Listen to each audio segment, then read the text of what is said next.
Acolyte episode 5. We are now finally in the later half of this show. I'm very happy that we are now at that point. Not much longer. 3 episodes left, and I hope it's just done. But the Acolyte, this one, I didn't know what to expect with it because they kind of teased at the end of the last one. The last week's episode was god awful. But they teased the whole fight coming up now between, as everyone is now calling him, Smilo Ren, or the dude with the smile mask that is the master of May. And he blew all the Jedi away with the Force, flicked Osha aside with the Force, and left it at that, right? So this episode, a lot happened, but there's also, they didn't do much because it's just one big scene. There's one big scene for 28 minutes, and then it ends. It's another really short episode, just like last week, which I honestly I'm okay with. The less time you get, the less lore you get to break, I guess. I don't know. But despite really just having a 28-minute fight scene through this whole episode, you did manage to still increase the issues with the lore and the Sith stuff and all that. It's crazy. Now they have 3 episodes yet to try and resolve their issues that they've created. But let's get into this. So the fight is happening. It's Osha wakes up and she's wandering around and she starts to see the Jedi all getting killed. So the Jedi are just getting killed by this Smilo Ren mask guy with ease. Like, they're just dying left and right, and there's not really much of a fight going on. You got Yord here fighting him as well. You got May over there watching with her one expression of fear throughout this entire episode, and you will see this expression a lot with all the crazy stuff that happens apparently, and it's just this stare. So you got Master Soul there fighting, quite a bit of fighting between him and the Dark Master guy here. We also get to see a fight between May and the Padawan Girl. I don't even remember her name. I really don't. But she fights the Padawan Girl, so she's like behind. She's not really in the lightsaber duel with the other master, but she's behind with May. And I don't even know what they're doing with May, because the last episode they teased, oh god, now she's going to be all like forgiven. You know, she wants to be okay and good now because she made a mistake, or not made a mistake, but like, you know, I'm not going to do this anymore. I'm not going to serve this master, and I'm going to turn myself into the Jedi. Like, it was really weird. She hung up her friend and then ran away to find the Wookiee Jedi dead. We haven't really touched upon that yet, and we don't really touch upon that in this episode either. So they fight a little bit. We cut back to the fight between the Smilo Ren guy and Master Soul a little bit. Yord and Osha run off because they told them to go run to the ship and escape because they need to protect the citizen who is Osha. So they're getting away. They got away from the guy, right? Everything's good. Just go. Last episode, they did tease that there are these creatures in the forest, and this episode, they did use them. We cut back to the scene of the Padawan girl here. What was her name? Jackie or something. I know Yord's name, but it will not matter all too much soon. So she actually starts to fight Smilo Ren here, and she actually puts up a better fight with this crazy powerful Dark Master than any of the other Jedi Masters that he just killed. So if you go in the beginning of the episode, he's killing all these different Jedi Masters who were thrown in, obviously, in the mission to get killed off. We already knew that.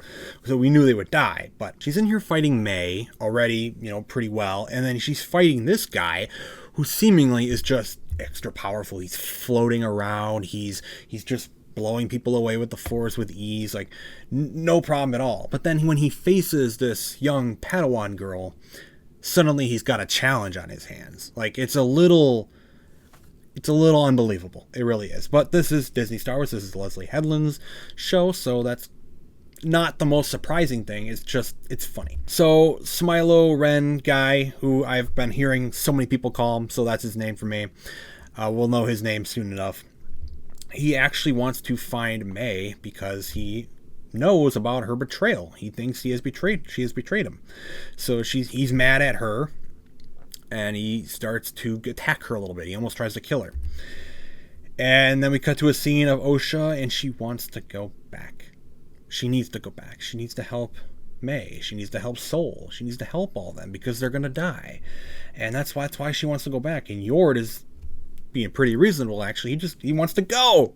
You know, they got away. They're going to go escape and probably get help, really, and tell the Jedi about what is going on here. So the Jedi Padawan girl here fights Smilo Ren again for a quick moment, and she dies. So I will give them that. I'm all happy to see these Jedi die. They should all die. People have been saying that for a while. Even before the show started, like, anyone who sees these Sith or whatever they are should die, because the Sith have not been around for a millennium. As Ki-Adi-Mundi, who is somehow alive now around this time, said in The Phantom Menace, but now they need to die. So seeing her die I think it's a great thing. It's a great thing. Like, I don't care about the character. I don't even remember her name. I think I remembered it a little bit ago. I think that's what her name, like Jackie or something, but I hardly know her name. She dies. So she should have died immediately. I don't even know how she put up a fight with this guy. Master Soul, I understand a little bit. He's a Jedi Master, and all the other Jedi Masters should have put up a fight as well. But they didn't, because they're nobodies. So she dies. And in the death of her, the mask comes off, and the reveal is Kumir. I think that's the dude's name. It's May's friend that gave her the poison to kill the other Jedi Master, Torben. So I don't know if this was meant to be a crazy, insane reveal, but I genuinely hardly know his name as well. Like, he's just there, man. Like, he's just a random dude. We don't hardly know who this guy is. He's just kind of her friend that she's been hanging out with for a few episodes, and now he's just the evil super Sith Lord Master guy that's killing all these Jedi. Like, I don't know. I don't really have any feeling towards it. It's like we all kind of expected it. They made it pretty clear even last episode that this guy, probably the guy. He's probably the Sith Lord Master guy. So he's that guy. He's all the bad guy. And then we get to the big lore thing here, and I say it's a potential issue because we all know the whole Sith issue, and the Jedi should know about this, and, you know, the whole Jedi being extinct for a millennium thing. That's it. The whole show is contradicting that. So let's ignore that for a moment, because we've already moved beyond that whole thing. The show now exists, right? Okay, maybe these aren't Sith, and maybe they'll say, "Oh, these aren't Sith. These aren't Sith." So they'll pass. They'll give themselves a really poor pass and saying, "But these were never Sith," so they can still say the Sith have been extinct for a millennium. Well, then Master Soul starts to ask this guy, "Who are you?" "Well, I don't have a name, but Jedi like you may call me Sith." So the term Sith is now being thrown around. 100 years before, I think. It's less than 100 years, I believe, before Phantom Menace. So it's getting pretty close to that point. And we just have this guy who is claiming to be a Sith. They could still, maybe in the next 3 episodes, say that he never really is a Sith. They can make up something and say, oh, he never really was a Sith, and they'll try to do something on the story. The issue is, there's still a guy out there with extremely powerful force powers with a red lightsaber and an apprentice, an Acolyte, killing Jedi Masters. And this is never brought up to the Jedi Council, High Jedi Council. And then you have Ki-Adi-Mundi also aware of these Jedi killings, and he doesn't tell Yoda or any of them in the High Council. Like, that issue was brought up last week. So even if, let's say, all these Jedi right here, seeing him and hearing him say this, die, it doesn't matter. They're already aware of all these people getting killed, all these Jedi getting killed, so it should be reported to the higher council of the Jedi anyways. So there's a major issue at hand here. How do you resolve this? How do you not mention this situation that happened in The Phantom Menace? You know, when you mention the Sith and, you know, Qui-Gon Jinn sees a Sith, you know, you think this is something they would bring up. Like, oh yeah, remember like less than even 100 years ago when we fought this guy, he thought he was a Sith and he had an apprentice and all of that, and he had red lightsaber, he's killing a bunch of Jedi Masters. That's not going to come up whatsoever. You're going to tell me that was just covered up? Whatever. So he calls himself a Sith.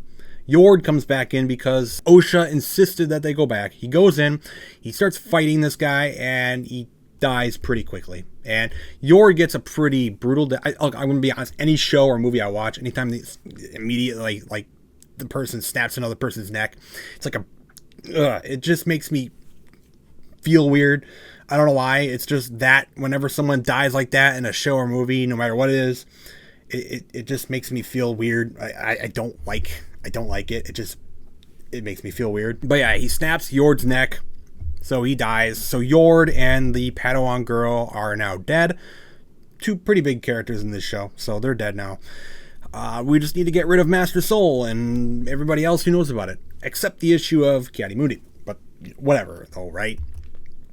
And then the reaction to Yord dying, her apparent friend in the Jedi and all that, who's just traveling around with, that's her reaction, her blank ass stare. She's just looking into space, wherever. Like, I don't even know what the hell she's doing. She's just standing there. Just standing there, menacingly. Osha's just standing there, staring blankly with her one blank expression of fear or whatever.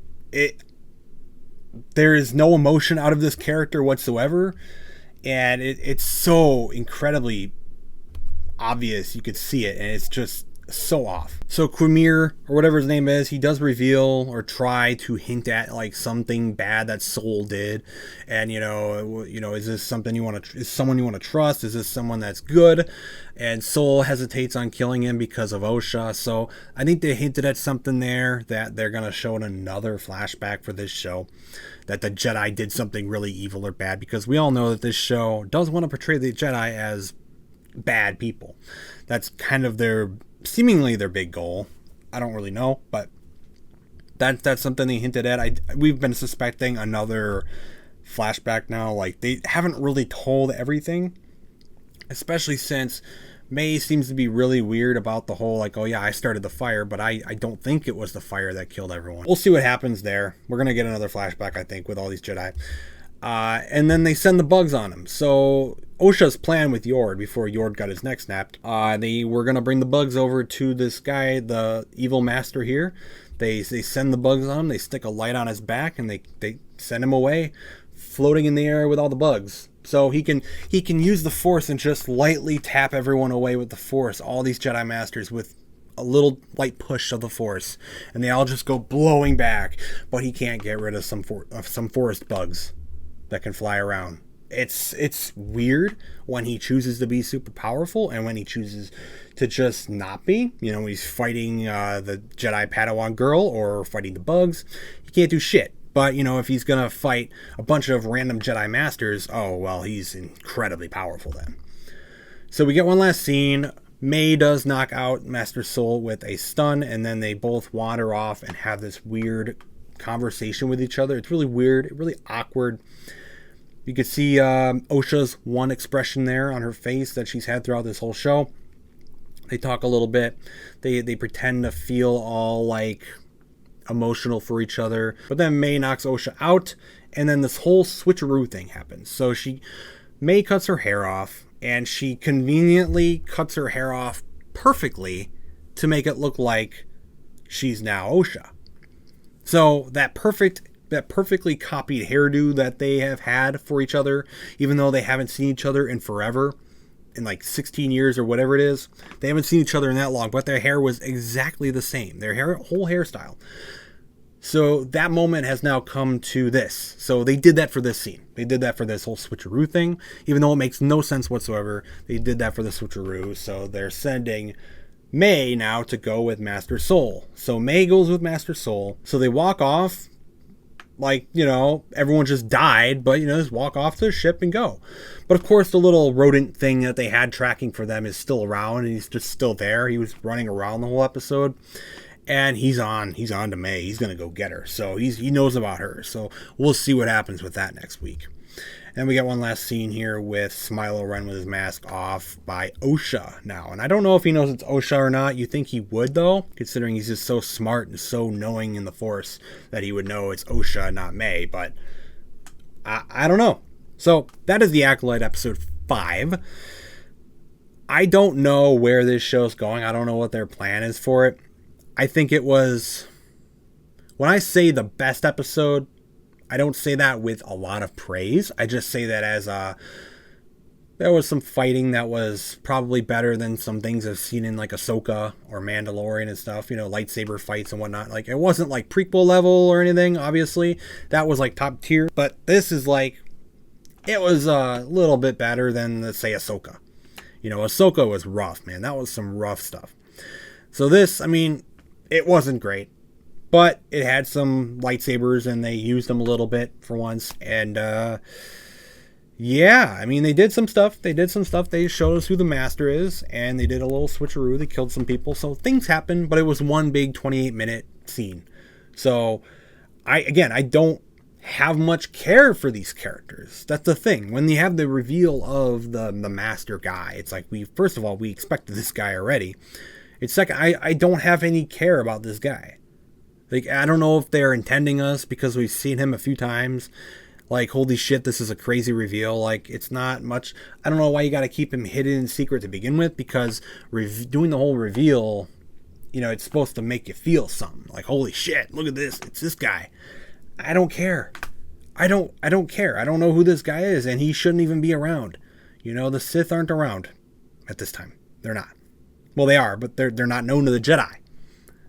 So there's so many issues in this show, and we'll just see if those issues get resolved in their own way. Maybe they'll try to attempt to fix their own show in some way because they wanted to do a show, but they still have to try and fit in with the story and the canon of Star Wars. They probably will either do it very poorly or just not do it at all and not care. So we'll see what happens. But that's the Acolyte episode 5. Just one big scene. And we know who Smilo Ren is now.